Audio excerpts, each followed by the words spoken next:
নমস্কার বন্ধুরা, আমি নেপাল। আশা করি সকলেই ভালো আছেন। তো এখন ব্যাংকিং পরিষেবা কিন্তু অনেকটা উন্নত হয়েছে। আমরা হাতের ছাপ দিয়ে এখন আমরা যে কোনো পয়েন্টে বা যে কোনো অনলাইন দোকান বা যে কোনো ব্যাংক সিস্টেমে কিন্তু আমরা টাকা তুলতে পারি। তো বর্তমান সময়ে কিন্তু এটা আমাদের খুব ভালো সুবিধা বা সুযোগ বলতে পারেন। আমরা এখনও চাইলে আমাদের অ্যাকাউন্ট থেকে যে কোনো জায়গাতে আমরা হাতের ফিঙ্গার দিয়ে কিন্তু আমরা টাকাটা উইথড্র করতে পারি। তো এই যে আমরা হাতের ছাপ দিয়ে টাকাটা তুলি, এটাকে বলা হচ্ছে এইপিএস, অর্থাৎ আধার এনেবল পেমেন্ট সিস্টেম।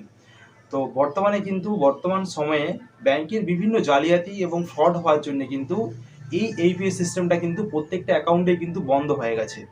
তো আরবিআই নির্দেশে এনসিপিআই প্রত্যেকটা অ্যাকাউন্টেরই, অর্থাৎ আপনি যদি স্টেট ব্যাংকের অ্যাকাউন্ট আছে, কি আপনার ইকো ব্যাংকে অ্যাকাউন্ট আছে, কি আপনার ব্যাংক অফ ইন্ডিয়াতে অ্যাকাউন্ট আছে, আপনার যে ব্যাংকে অ্যাকাউন্ট থাক না কেন, এই এইপিএসটাকে কিন্তু ব্লক করে দেওয়া হচ্ছে। তো এখন কিন্তু আপনি চাইলে সব জায়গাতেই কিন্তু হাতের ছাপ বা ফিঙ্গারপ্রিন্ট দিয়ে কিন্তু টাকা তুলতে কিন্তু আর এত সহজ নয়। তো আমার নিজের অ্যাকাউন্টের কিন্তু এরকম হয়েছে। তো আমি যখন টাকা তুলতে গেছি এবং সেখানে যখন আমি ফিঙ্গারপ্রিন্ট দিচ্ছি, তো সেখানে দেখাচ্ছে যে আমার অ্যাকাউন্টটাতে এই পেজটা কিন্তু ব্লক করা আছে। তো আপনাকে দেখাচ্ছি আমি কম্পিউটার স্ক্রিনে যে কী সমস্যা দেখা দিচ্ছে। তো চলুন। টাকা তুলি তখন কিন্তু আমার মোবাইলে একটা এসএমএস আসছে এবং একটা এসএমএস দেখানো হচ্ছে এবং যেখানে লেখা আছে দেখুন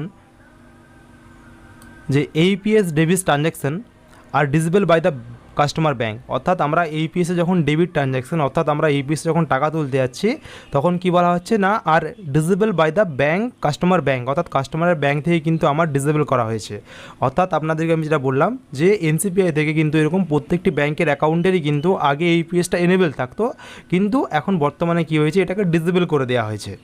এবার আপনাকে কী করতে হবে, এবার আপনি কি করবেন, তো এবার আপনাকে একটা আধার এনেবল পেমেন্ট সিস্টেমের একটা রিকোয়েস্ট ফর্ম হয়, যেটা আপনাকে আমি দেখাচ্ছি। তো আমার ক্ষেত্রে স্টেট ব্যাংকের অ্যাকাউন্টের ক্ষেত্রে ঘটেছে এবং আদার্স ব্যাংকেও কতকটা সেম সিস্টেম থাকবে। আপনাকে কিন্তু আধার কনসেন্ট ফর্মটা কিন্তু আপনাকে ব্যাংকে জমা করতে হবে। তারপরেই কিন্তু আপনি হাতের ছাপ দিয়ে যে কোনো শাখা থেকে বা আপনার নির্দিষ্ট ব্যাংকের শাখা থেকে কিন্তু আপনি টাকা তুলতে পারবেন। তো স্টেট ব্যাংকের কিন্তু আমাদের কিন্তু আধার এনেবল পেমেন্ট সিস্টেম কিন্তু যে বলছিলাম সেই ফর্মটা কিন্তু এটা কি বলা হয়েছে না, Aadhaar enable payment system AEPS business correspondent channel customer request form. অর্থাৎ এইটা ফর্মটা ফিল আপ করে অ্যানেক্সার 1 এই ফর্মটা ফিল আপ করে কিন্তু আপনাকে ব্যাংকে দিতে হবে, তারপরেই কিন্তু আপনি ট্রানজ্যাকশান করতে পারবেন। তো এখানে প্রথমে লেখা আছে অ্যাকাউন্ট নাম্বার, আপনি অবশ্যই আপনার অ্যাকাউন্ট নাম্বারটা লিখে দেবেন। তারপরে বলা হয়েছে কি না কাস্টমার নেম, এটাই আপনার যে কাস্টমার যার নামে অ্যাকাউন্ট আছে বা যার কাস্টমার নেম, সেই কাস্টমার নামটা আমরা এখানে ফিল আপ করে দেবো। এরপরে ব্রাঞ্চ, অর্থাৎ আপনার যেই ব্রাঞ্চে আপনি অ্যাকাউন্ট খুলেছেন সেই ব্রাঞ্চের নাম এখানে কিন্তু আপনাকে লিখে দিতে হবে। এরপরে ডেট, তো আপনি কোন ডেটে জমা দিতে চাইছেন সেই ডেটটা কিন্তু আপনি দিয়ে দেবেন। তো এখানে কিন্তু দেখুন বলাই আছে যে আমি হিয়ার বাই, দেখুন এখানে কিন্তু পসিবিলিটি লিমিট, অর্থাৎ এখানে কিন্তু এবার এইপিএসে কিন্তু একটা লিমিটও বেঁধে দিয়েছে অনার্স ট্রানজ্যাকশন। অর্থাৎ যদি স্টেট ব্যাংকের অ্যাকাউন্ট হয় এবং যদি আপনি স্টেট ব্যাংকের শাখা থেকেই তুলেন, সেটাকে বলা হয় অনার্স ট্রানজ্যাকশন। তো সেটা হলে আপনি 30,000 টাকা তুলতে পারবেন। আরেকটা হচ্ছে অফ হার্স ট্রানজ্যাকশন, অর্থাৎ আপনার স্টেট ব্যাংকের অ্যাকাউন্ট কিন্তু আপনি যে কোনো অনলাইন দোকান থেকে, যেটা বললাম আপনাকে এইপিএসের মাধ্যমে যখন টাকা তুলি আমরা অন্য সিএসপি থেকে বা অন্য অনলাইন পয়েন্ট থেকে, তো সেটাকে বলা হয় অফ হার্স ট্রানজ্যাকশন। তো সেটার লিমিট কিন্তু 10,000, অর্থাৎ আপনি কিন্তু 40,000 টাকা কিন্তু তুলতে পারেন একটা মাসে, প্রত্যেক মাসে 40,000 টাকা কিন্তু আপনি তুলতে পারবেন। তো এটা কিন্তু ফর্মের ফরম্যাট। এবার আপনি চাইলে এখান থেকে নিউ রেজিস্ট্রেশন আছে, অর্থাৎ যেহেতু আপনি প্রথমবারের জন্য করছেন তো নিউ রেজিস্ট্রেশনটাই আপনি করবেন।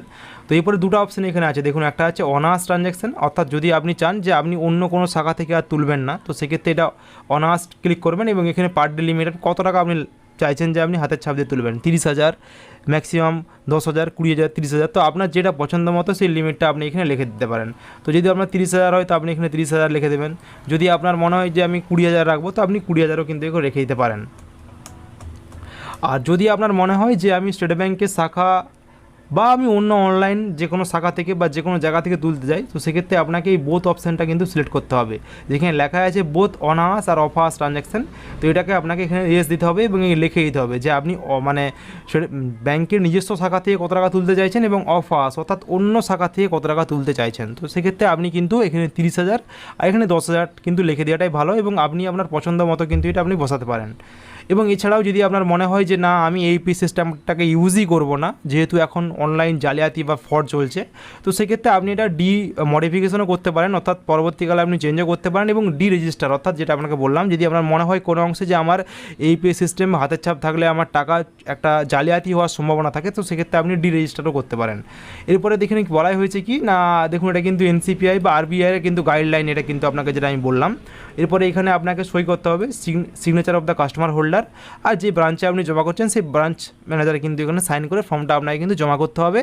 তো এই ফর্মটা জমা করার মোটামুটি 3 থেকে 4 দিন, ইভেন ব্যাংকের চাপ থাকলে 7 দিনের মাথায় কিন্তু আপনার এইপি সিস্টেমটা চালু হয়ে যাবে।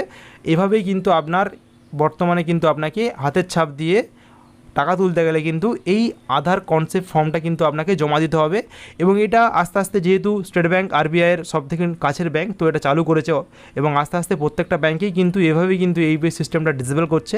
তো এটা কিন্তু আপনাকে মানে নিজস্ব কনসেন্ট দিয়ে কিন্তু এটা চালু করতে হবে, তারপরেই কিন্তু আপনি যে কোনো জায়গাতেই কিন্তু টাকা তুলতে পারবেন। আশা করি খুব একটা সমস্যা নয়, বাট আপনাকে কিন্তু একটু গুছিয়ে চলার কথা বলেছে ব্যাংক, আরবিআই, এনসিপিআই। তো দেখলেন কত সহজে কিন্তু এই সমস্যাটা আমরা সমাধান করতে পারি। যদি ভিডিওটা ভালো লাগে অবশ্যই লাইক করুন, চ্যানেলটাকে সাবস্ক্রাইব করুন।